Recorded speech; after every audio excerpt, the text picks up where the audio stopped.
Unidade 3, Trabalho, a trajetória humana, suas produções e manifestações. Aula 17.2, conteúdo, Barroco. Habilidade, conhecer e explicar o Barroco e o contexto em que surge. Olá pessoal, boa noite. Estamos estudando a literatura. E hoje nós vamos estudar um novo estilo literário, que é o Barroco. Quero que você compreenda tudo acerca do Barroco. Tenho certeza que você vai se encantar. Antes, porém, vamos revisar aspectos da aula anterior que você já viu, não é? E que você vai recordar. Vamos então. Então, na aula anterior, nós estudamos sobre o quinhentismo, não é? O que é o quinhentismo? É essa denominação genérica, esse nome genérico para todas as manifestações literárias ocorridas no Brasil durante o século XVI e que corresponde à introdução da cultura europeia no Brasil.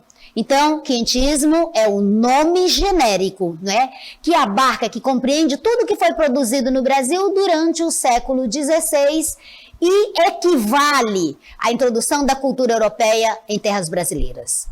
O contexto histórico, não é, do quinhentismo é o seguinte, o desenvolvimento do capitalismo mercantil. Então, quando ocorre o quinhentismo, que é no século XVI, está também, né, em pleno desenvolvimento o capitalismo mercantil, que é impulsionado pelo processo de expansão marítima europeia, as grandes navegações, exatamente, já que é a época delas, né, e por intermédio dela, novos países, novas terras são conhecidas, novos produtos chegam para a Europa e há um desenvolvimento em razão, então, desse capitalismo mercantil que foi impulsionado pelas grandes navegações, por esse processo marítimo, de expansão marítima, nos séculos XV e XVI.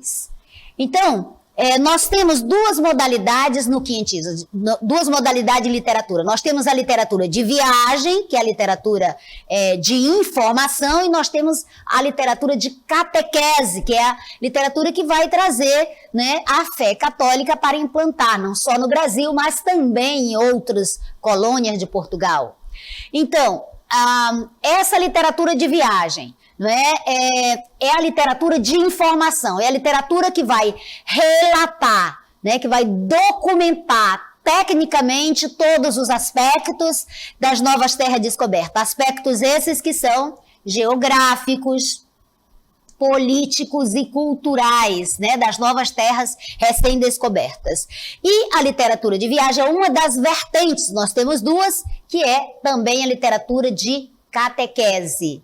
Então, ao longo do século XVI, vieram para o Brasil, né, diversas expedições. Essas expedições, durante o século, né, ao longo do século XVI, diversas expedições vieram para o Brasil.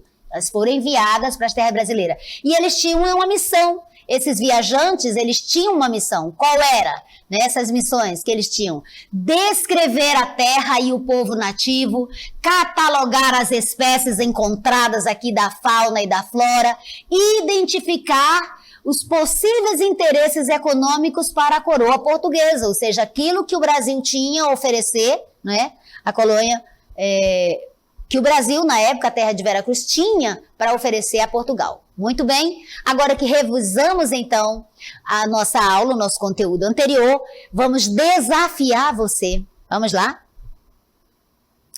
O nosso desafio é o seguinte: você vai observar esta pintura, neste quadro que nós temos aí, e a pergunta para você é a seguinte: é possível identificar nela, nesta pintura, alguns elementos da estética barroca? Quais? Se for possível, quais são esses elementos, né? Então, vá pensando, observando aquilo que nós vamos explicar, e aí você pode responder no final. Então, vamos iniciar a nossa aula de hoje sobre a estética barroca, sobre o barroco. O que é que se entende por barroco? O que é o barroco, né? O barroco é um novo momento na literatura, nas artes plásticas, né? É um novo momento das artes, da cultura no mundo. Então, nós temos aqui, por exemplo, um cenário barroco. Para você entender o barroco, é preciso você ter entendido, né, trovadorismo, humanismo e o classicismo, que nós já explicamos, né? Lembrando que no classicismo, nós temos no classicismo uma nova mentalidade, certo? Nós temos aí a mentalidade do renascimento, a mentalidade humanista, o homem no centro de tudo. E no barroco, o que é que nós vamos ter? Vamos conhecer, então, sobre o barroco. Então, o barroco foi uma tendência artística e cultural, ou seja, vai abranger as artes, a cultura, né, de um modo geral. E se desenvolveu primeiramente nas artes plásticas, pintura, escultura, arquitetura, né? E depois das artes plásticas, ela vai se manifestar na literatura, também no teatro e ainda na música, ou seja, abrangendo todas as artes. O berço do barroco, ou seja, a origem do barroco, é a Itália, do século XVII. Lembra que a Itália também é a origem do classicismo? É lá na Itália, surge na Itália. Pois bem, a Itália também será o berço, a origem do barroco, no século XVII. Porém, se espalhou, ou seja, embora a Itália seja o berço do barroco, o barroco vai se espalhar por vários países europeus, especialmente a Espanha e Portugal, mas também os demais países, né? A Alemanha, todos. A Holanda, olha aí, a Bélgica, a França, a Espanha e depois, é claro, né? Ele vai chegar ao Brasil. Seguindo, então, nós temos que o barroco, ele permaneceu vivo no mundo das artes até o século XVIII. Olha, o barroco, ele tem como movimento cultural, né, artístico e cultural, ele tem uma vida muito longa. Ele, basicamente, ele começa lá no final do século XV para o século XVI, se desenvolve no 17 e vai até o 18, assim, abrangendo desde a sua origem na Itália até o seu pleno desenvolvimento nas colônias, nos demais países por onde ele se espalhou, na América. Então, na América Latina, o barroco entrou no século 17, trazido por quem? Pelos artistas que viajavam para a Europa e permaneceu até o fim do século XVIII. Então, na América Latina, né, nas colônias portuguesas e espanholas e francesas, né, ele chegou trazido pelos artistas. Lembra das expedições que vinham? Pois vinham artistas naquelas expedições. Então, eles trouxeram escritores, né, cronistas. Então, eles trouxeram o barroco, essa outra inovação artística para cá. E ficou até o século XVIII, né? E depois nós temos que o barroco, né, começa, vamos ver. O barroco, então, pode passar? O barroco, então, tem essa data aqui de 1580, historicamente, mas ele tem uma abrangência um pouco maior como movimento cultural, né? Que vai do século XVI até o século XVIII, 1756 já é considerado século XVIII, e ele é o movimento artístico que vai romper com o classicismo. Então, sempre um movimento rompe com o movimento anterior. Uma corrente literária artística vai romper, que sucede a outra, rompe com os princípios, traz inovações, não é? Desbancando, por assim dizer, né?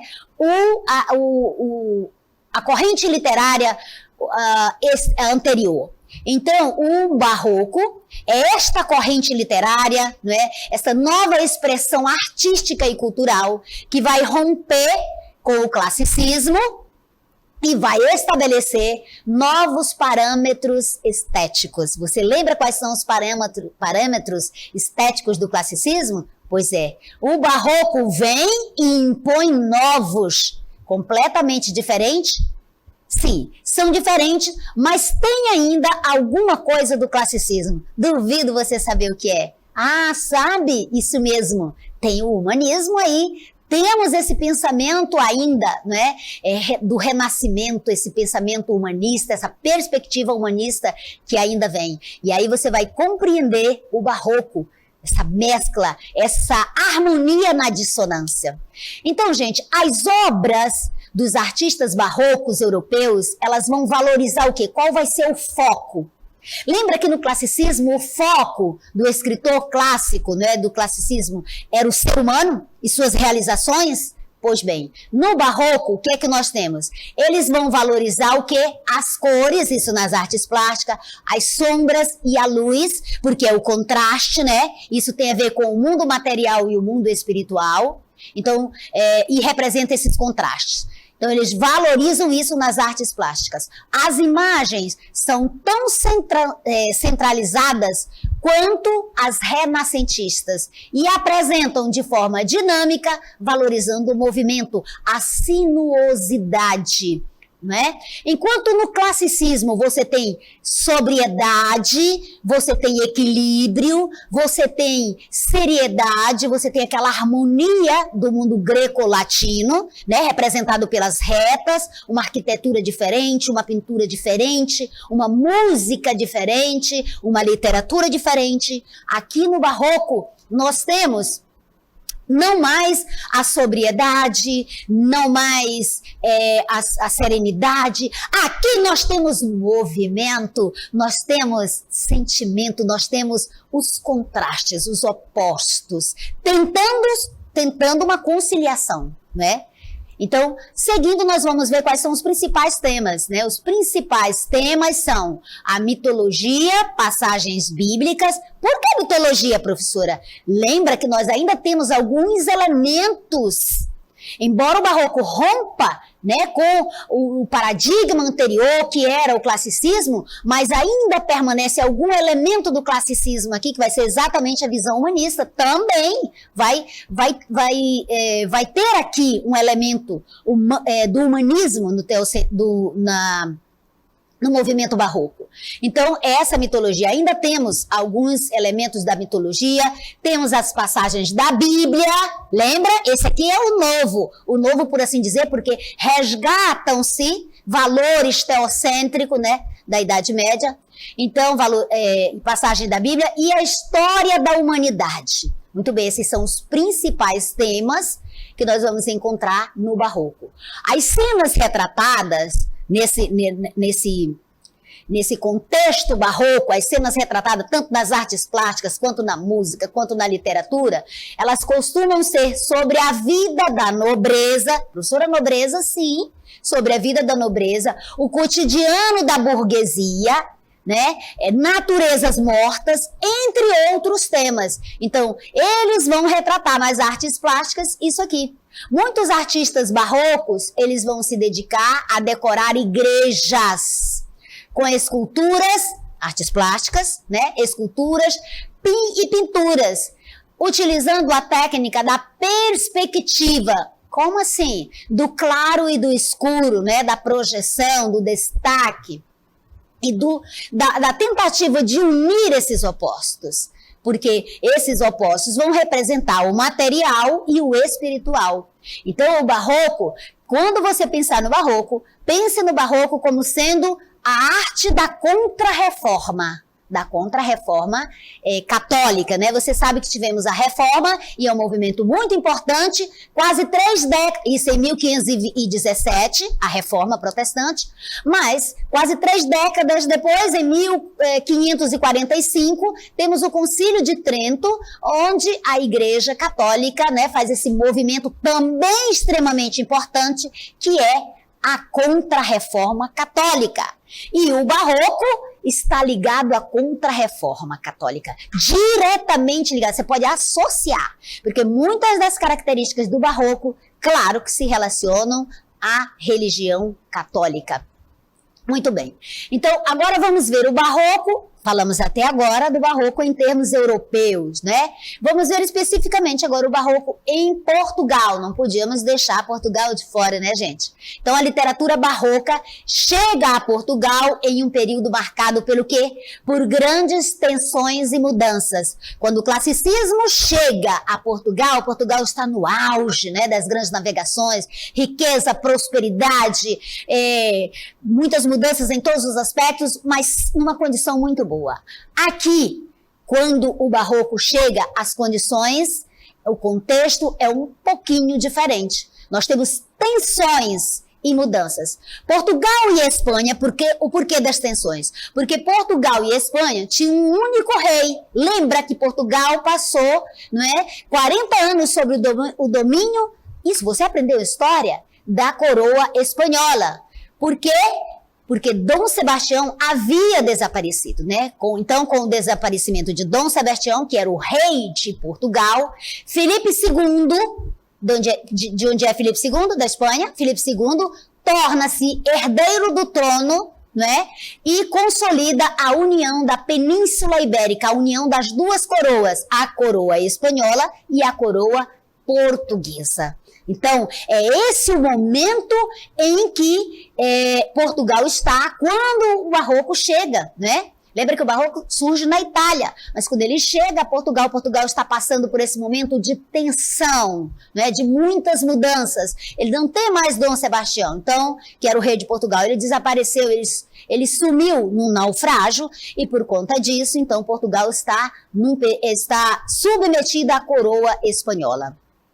Nesse momento vai surgir, então, o quê? Vamos ver. Aí surgiu o mito do sebastianismo, né? Que é a crença segundo a qual os portugueses achavam que Dom Sebastião não morrera na Batalha de Alcácer Quibir na África, né?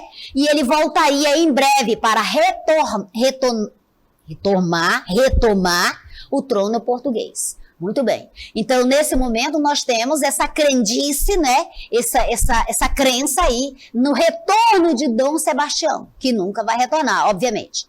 Seguindo, nós vamos ver a produção literária do barroco em Portugal. Então, essa produção literária, ela pode ser organizada da seguinte forma. Nós temos qual é a produção, qual é essa produção literária do barroco em Portugal. Nós temos sermões, não é? Porque lembra que o barroco vai ser essa arte da contra-reforma. Prosa religiosa e moralista. Nós temos no barroco um retorno, eu vou falar um pouco mais adiante, de quê?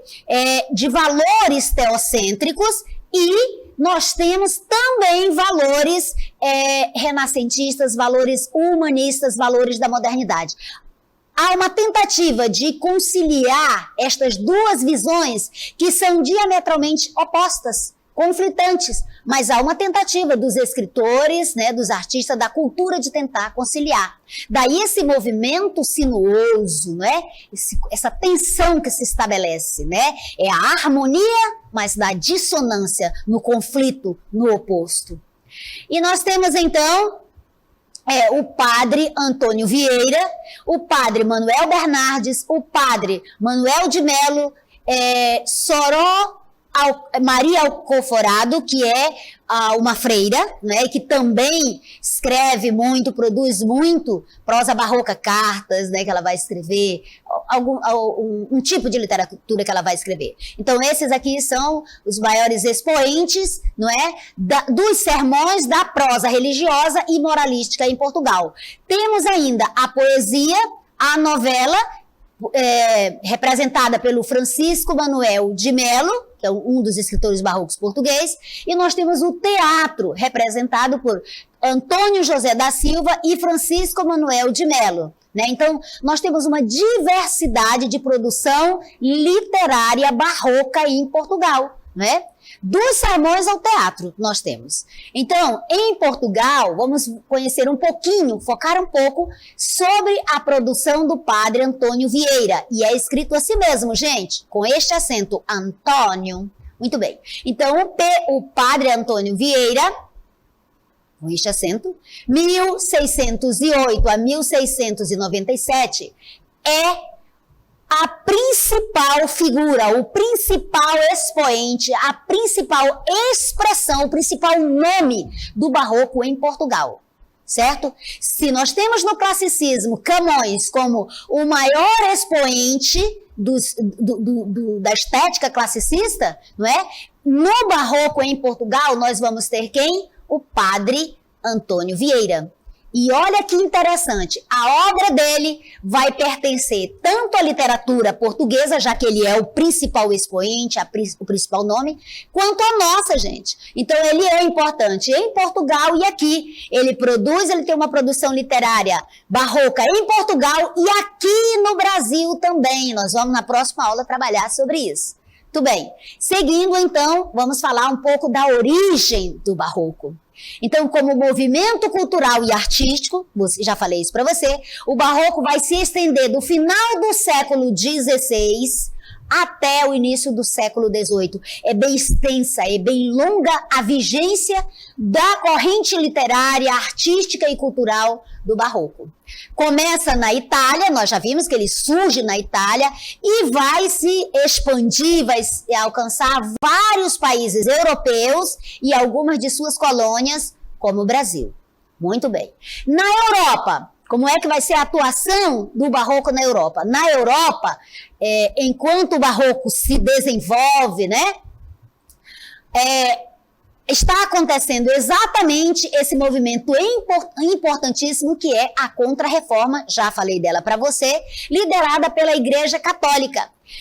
Esse movimento, né, esse evento, esse fato, um dos fatos decisivos também que assinala o fim da Idade Média e marca o início da Idade Moderna, é um movimento que tinha por finalidade, por objetivo, recuperar o espaço político, religioso, perdido para os protestantes, para a Contra-Reforma, certo? Então, após a Reforma Luterana, passaram-se quase 3 décadas, não é? A Igreja Católica cria, no Concílio de Trento, um movimento chamado Contra-Reforma para retomar, para resgatar os seus fiéis. E esse movimento, ele tem uma abrangência um pouco maior que a religiosa, é política também, não é?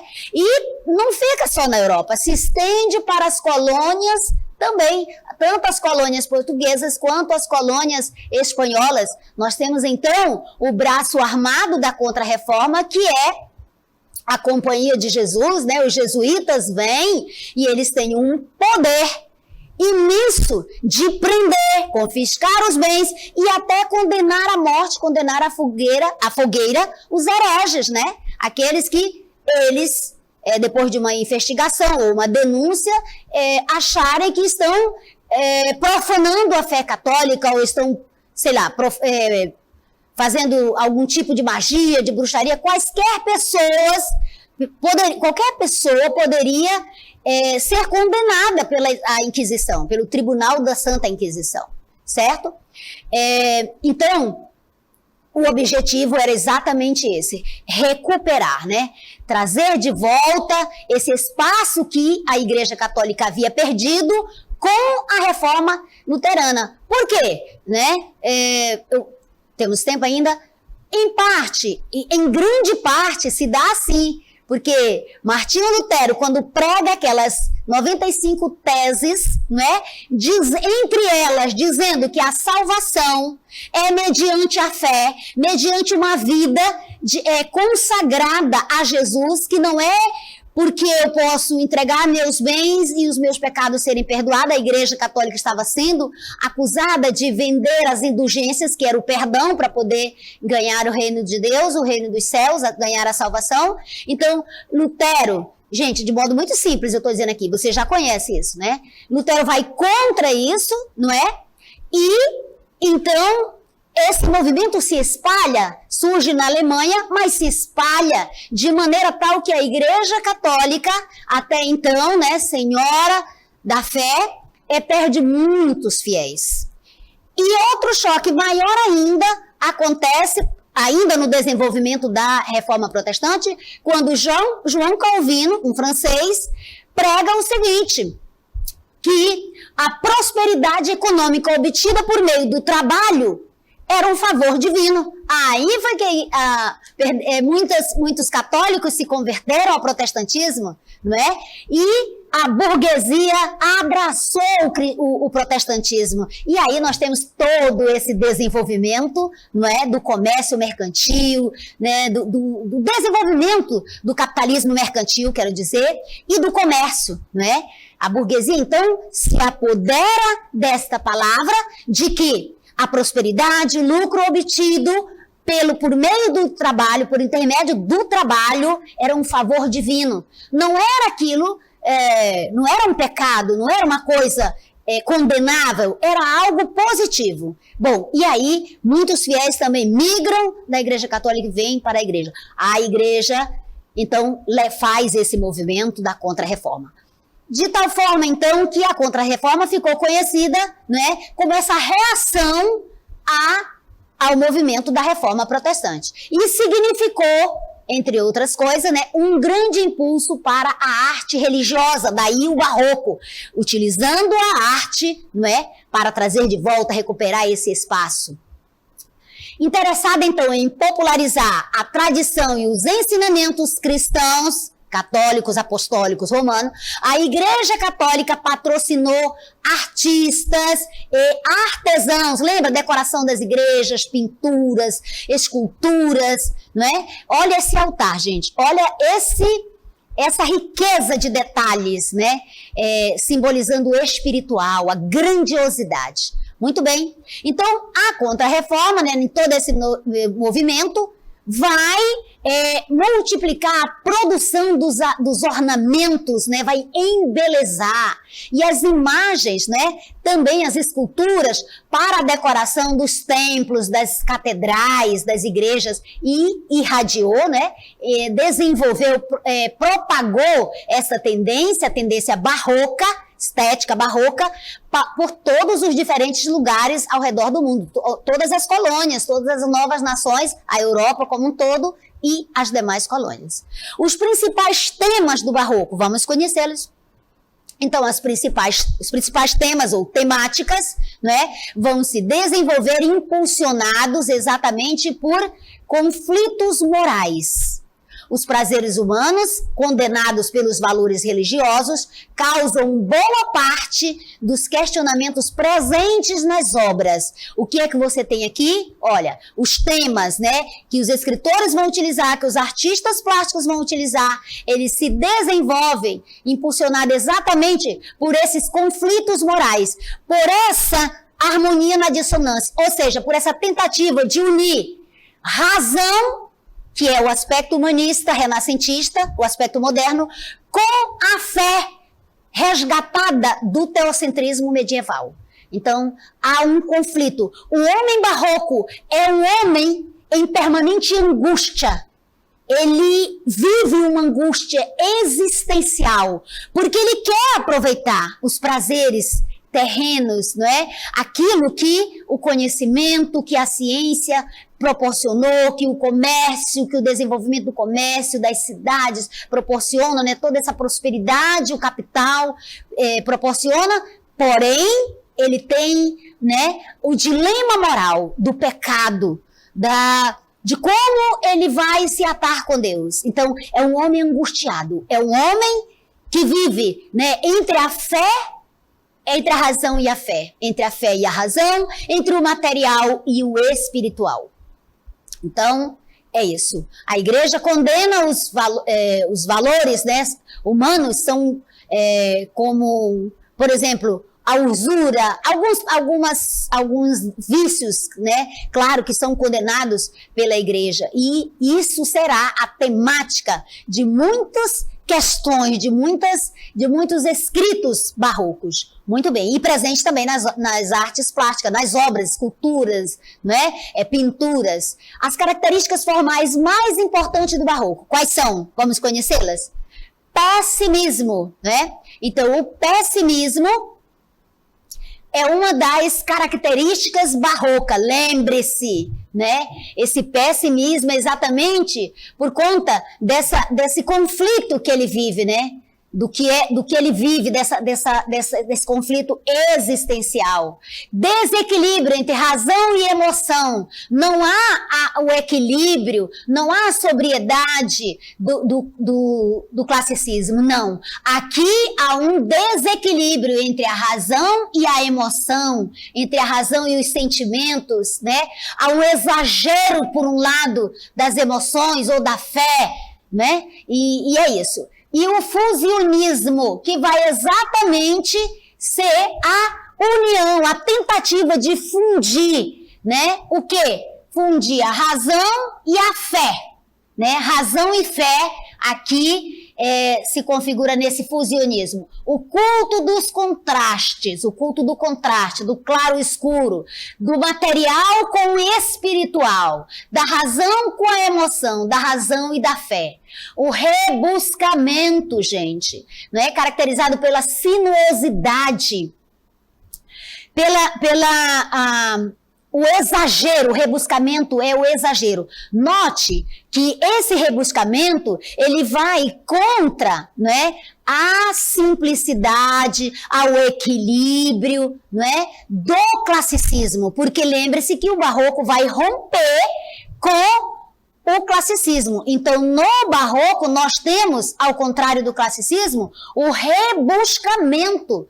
Isso na literatura, isso nas artes plásticas, nas esculturas, esse exagero, essa profusão de cores, né? De movimento, de ornamentação. Se você observar um altar barroco, uma igreja barroca, você vai ver tantos elementos, né? Que você vai... Onde que eu vou me centrar? Onde que eu vou centrar o meu foco? Tudo é importante, tudo é lindo, né? Uma riqueza, um exagero. Então é rebuscamento, não é simplicidade, não é concisão, é o exagero, o excesso. Na literatura nós vamos ter excesso de figuras também. Reflexão sobre a fragilidade humana, né? E aqui aquela reflexão sobre quanto o ser humano é frágil por conta da fé, né? Da razão, pelos princípios religiosos, vai ver que o homem não dura mais que um momento, né? Que o tempo é implacável, é a brevidade da vida, e o homem é um ser muito frágil. Olhe que isso aqui contrasta com a visão clássica. O que é importante? Como é que o homem clássico, como é que o homem, o ser humano é visto no classicismo? Como todo poderoso. Ele destrona Deus, tanto do humanismo quanto do classicismo, ele destrona Deus, ele tira Deus do centro do universo, não é, do comando de todas as coisas, e ele se coloca. Aqui não. Aqui no barroco, o homem é a criatura, é o ser frágil, certo? Aqui ele não é Deus, aqui ele não conhece todas as coisas, ele não tem resposta para tudo. Aqui ele é criatura, ele é frágil. No classicismo, o homem se sente o todo-poderoso, tem orgulho das suas conquistas, quer viver todos os prazeres. E sem culpa. Lá ele não tem culpa, aqui tem. Esse homem tem culpa. Se ele aproveitar os prazeres terrenos, ele se sente culpado. Predomínio de figura de linguagem como a metáfora para produzir as imagens, né? E nós vamos ver que nas modalidades das duas vertentes do barroco, nós vamos ter no conceptismo, que vai usar o jogo de raciocínio, a metáfora para produzir as imagens, a antítese representando essa oposição, esse jogo de raciocínio oposto, o paradoxo também, que representa, não é, os opostos, a hipérbole, que é muito característica, é o exagero, é o excesso, e o hipérbato, que é a revolta, né? A sintaxe da frase barroca é completamente oposta. Veja o hino nacional, que tem alguma coisa parecida com o hipérbato, né? De trás para frente, e é muito difícil entender. Seguindo, nós vamos conhecer o projeto literário do barroco. O que eles pretendiam? Desencadear reação em um público específico. A poesia, a literatura barroca é feita por poetas para poetas, não é para o público em geral. Ela tem muita... O paradoxo, a metáfora, né? As antíteses, não é qualquer um que entende esse raciocínio. Então, desencadear essa reação. O objetivo deles era produzir uma reação, né? Era causar um espanto, um assombro, daí a grandiosidade. Então, causar esse espanto no público e produzir textos sofisticados. Não é mais nada de simples. Não é simples, não é sóbrio. A linguagem é hiperbólica, é antitética, é paradoxal. Essa aqui é céu e terra, gente. É muita coisa. O barroco é lindo. Quais são os agentes do discurso? No momento em que as obras barroco começam a ser produzidas, a circulação dos textos literários barrocos ainda está bastante restrita à corte. O que era a corte? Não é? Os palácios ainda, né? Ainda a nobreza. Professora, já tínhamos os estados nacionais? Sim, mas a nobreza não tinha deixado ainda de existir, não. Ainda tínhamos nobres de sangue azul, duques, duquesas, etc. Senhores, a corte era o quê? Era o centro de poder. E as academias, as universidades, que eram o quê? Os centros de saber. Veja aqui o contexto, os agentes do discurso, ou seja, quem produzia essa literatura, né? Poetas para poetas, né? Acadêmicos eram havia uma disputa para ver quem produzia os melhores textos, né? Quem produzia as melhores imagens pelas metáforas, utilizando as metáforas, as imagens, os paradoxos. Então havia competições, né? Para ter esse prazer estético. Agora vamos conhecer as correntes do barroco. Quais são as correntes? As duas vertentes do barroco. Nós temos duas correntes, duas vertentes, duas modalidades. Elas são, no barroco literário, ok? Elas são o cultismo e o conceptismo. Pensou em barroco? Lembre-se de cultismo e conceptismo. Ambas, ou seja, o cultismo e o conceptismo, buscam o quê? Eles buscam, por intermédio por meios diferentes, né? Por maneiras, por aspectos diferentes, a mesma finalidade. O que é que eles buscam? Eles buscam criar artifícios de linguagem que revelem agudeza e engenho. Duas habilidades que eles procuravam. Só quem entende agudeza e engenho é quem tem muita cultura. Daí poetas escrevendo para poetas. A agudeza é essa agilidade mental de compreender rapidamente, inesperadamente um raciocínio, né? E o engenho também está relacionado a isso. Muito bem? Então, um pouco mais sobre o cultismo ou gongorismo, porque as duas vertentes são cultismo e conceptismo, mas o cultismo também é conhecido como gongorismo, não é? Ele vai se caracterizar, o cultismo, pela elaboração muito rebuscada. Lembra aquela característica do rebuscamento da linguagem? Né? Essa linguagem, esse rebuscamento é caracterizado pelo quê? Por ser muito culto, por ser extravagante, né? Muito rico. Os poetas utilizam 3 artifícios para criar essa linguagem, né? Esse rebuscamento, essa elaboração culta da linguagem. Eles usam jogos de palavras que são trocadilhos. Você estudou as figuras de linguagem.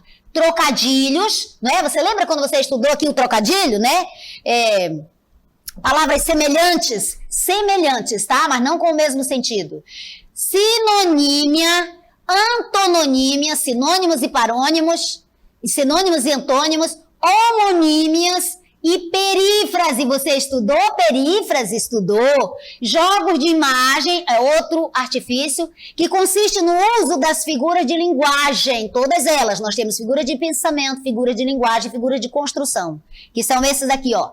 Os jogos de construção são figuras de construção. Consiste numa estruturação sintática elaborada, né? Então, o cultismo consiste nisso aqui. Linguagem rebuscada. Linguagem exagerada. Vamos conhecer um exemplo dessa linguagem que fica assim no trocadilho, na sinonímia, né? No jogo de imagem, nos jogos de palavras, só jogando palavra para lá e para cá. O todo sem a parte não é todo. A parte sem o todo não é parte. Mas se a parte o faz todo, sendo parte, não se diga que é parte sendo o todo. Percebeu o jogo de palavras? Olha aqui. Eu estou falando do todo, estou falando da parte. Volto com a parte, volto e passo para o todo novamente. Ó, jogos de palavras. trocadilhos. É essa linguagem rebuscada, né? Fica ali no embelezamento da forma. Isso aqui é forma. Vamos conhecer o conteúdo agora, a vertente que vai tratar do raciocínio, que é o conceptismo ou quevedismo. Nessa vertente, nessa corrente do barroco, chamada conceptismo ou quevedismo, vai predominar, vai ser característico os textos em prosa. Ah, professora, e o que caracteriza os textos em poesia? Exatamente o cultismo ou gongorismo, o jogo de palavras. Esse que eu exemplifiquei para você. O conceptismo ou quevedismo, né? Ao invés de investir no rebuscamento linguístico, nessa linguagem toda rebuscada, cheia de trocadilhos, cheia de imagens, o escritor conceptista ou quevedista, ele vai seduzir, vai convencer o leitor através de quê? Pela construção intelectual, pelo jogo de raciocínio, pela razão, valorizando o conteúdo. Lembre-se, cultismo é a forma, né? É a embalagem, mas o conceptismo, a concepção, o quevedismo, ele vai valorizar o conteúdo, a essência da significação, os jogos de raciocínio. Vão ser argumentos. Então aqui, conceptismo, pensou em conceptismo, quevedismo, pensa em argumentação lógica, uso da razão. Não tem rebuscamento. Rebuscamento é no gongorismo, no cultismo, no culto da forma. Vamos ver um exemplo, então, de conceptismo, da poesia, da prosa conceptista. Para deslumbrar o leitor com o desenvolvimento de um raciocínio, o escritor conceptista recorre a comparações ousadas, exemplificações frequentes. Isso aqui são as estratégias. Preste atenção, o escritor conceptista, ele recorre a quê? A comparações. Essas comparações são ousadas. Daí o engenho, né? São exemplificações frequentes, que é para provar aquilo que está dizendo. Metáforas para criar imagens, né? Essas imagens, as hipérboles também. Analogias, que são jogos de raciocínio. É marcado pelo jogo de ideias. O que é marcado pelo jogo de ideia? O conceptismo, de conceitos, de significado, seguindo um raciocínio lógico. Racionalista, que utiliza uma retórica aprimorada. Lembre-se, retórica aprimorada não é um linguajar, não é uma fala simples. É uma retórica riquíssima, mas com lógica. A organização da frase vai obedecer uma ordem rigorosa, né? Com a finalidade de convencer e de ensinar. Então, o conceptismo, ele trata exatamente disso, do convencimento pelas estratégias argumentativas. E o texto conceptista é em prosa, o texto cultista é em poesia. Vamos ver um fragmento, então? Veja, o padre Antônio Vieira. Para o homem se ver a si mesmo são necessárias 3 coisas. E aí ele vai dizer, olhos, espelho e luz. Se tem espelho e é cego, não se pode ver por falta de olhos. Tá vendo aqui? Exemplificando, usando o raciocínio. Se tem espelhos e olhos e é de noite, não se pode ver por falta de luz. Logo, olha a conclusão. Mister quer dizer é necessário. Mister luz, mister espelho e mister olhos. Mister necessidade, é precisão. Perceber os jogos de imagens, o jogo de raciocínio, muito bem.